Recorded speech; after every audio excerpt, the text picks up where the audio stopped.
I love hood prom so much, and lately I've been watching these crazy montages of black families and stuff, and black people fighting with other people about graduation and kindergarten parties and like prom and everything.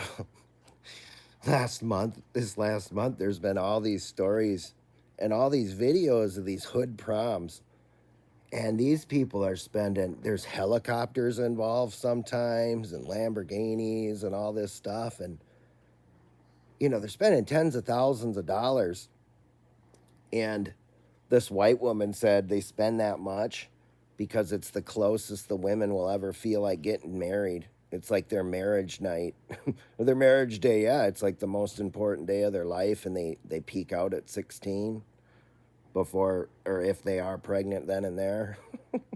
Anyway, and then there's all these fights at kindergartens and just crazy stuff. And every dime that goes into those hood proms goes to a different community, like the white chick getting the flowers and the Asians doing whatever, and the Indians bringing the whatever.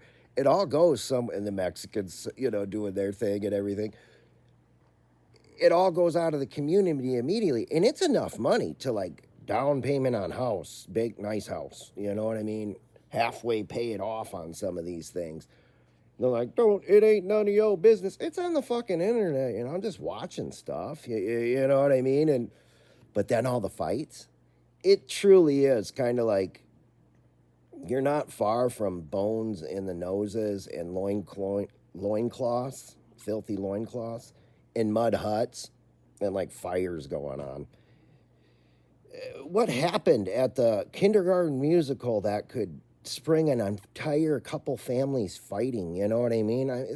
Of course, it's the Wild West throwdown like they always do. Like, it's a do or die situation with the women involved and everything.